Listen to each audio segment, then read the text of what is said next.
Holiday decorations have taken on a new life during the pandemic as families work harder than ever to make the season merry and bright. The trend is fueling fresh interest in a line of collectibles.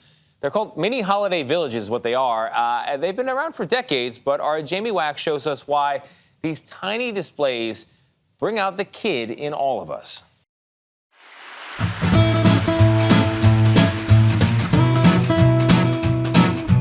The details in this, when you get up close to it, are just phenomenal. Every building has a light, even some of the accessories for them. To say that Jeffrey Kirshner goes all out for Christmas is an understatement. He begins decorating in August. I'm always adding and changing things because my OCD kicks in, and I would never know you. Something's not placed just right. It's just a passion and a love. That passion? Designing holiday villages with tiny buildings and accessories made by the Minnesota-based company Department 56. Kirshner started collecting in the late 80s. It just became an addiction, as you start with one or two and then it just kind of grows from there.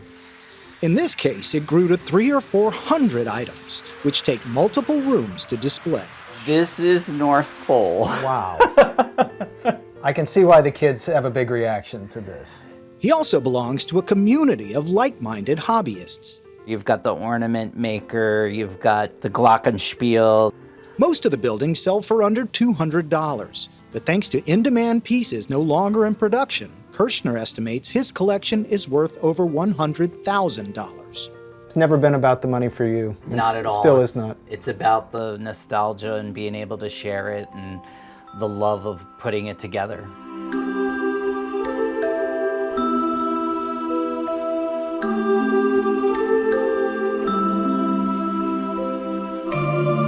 I think nostalgia is kind of making a resurgence.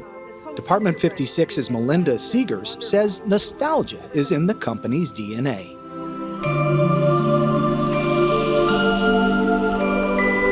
The original Snow Village was born after a group of friends drove to a holiday dinner at a small country inn. They saw the lights in the windows and Christmas wreaths on the door and the welcome mats out, and they said, "This is Christmas. How do we preserve this?" They preserved it in ceramic. Well, our #1 seller is a piece that's been in the line forever and ever. 45 years later, a renewed focus on home life is driving up sales. People couldn't go to Grandma's house, so they ordered Grandma's house online and set it up in their village display. Offshoots like National Lampoon's Christmas Vacation are also bringing in new collectors.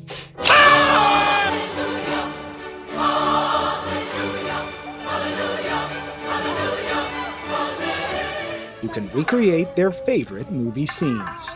It'll start as a little thumbnail sketch. Each piece begins on paper. It's basically going in and using the little tool. Molds are made from detailed clay models. The final product is fired, assembled, and hand-painted. Each building takes up to 6 months to complete. Villages often get passed from one generation to the next. In Washington, Connecticut, one family's collection has become the centerpiece for a town celebration, the tiny village, a reflection of the world outside.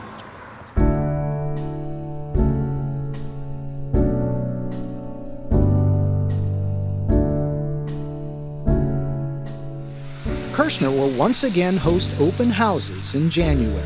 The pandemic has really brought a lot of people closer together. I think that this year it'll be extra special. Do you get nervous when the little kids come up and they're very excited around this porcelain? Actually, it doesn't bother me because I like to see their faces and can't put a price on their feelings and their joy that it brings. For CBS Mornings, Jamie Wax, Bordentown, New Jersey. I agree. Can't put a price on their faces and expressions. I'm in the Christmas spirit now. Yeah. I am. I mean, 2 words for it: hand-painted. Yeah. Wow. Right. That's Price has just display. gone up, that's for sure. For sure.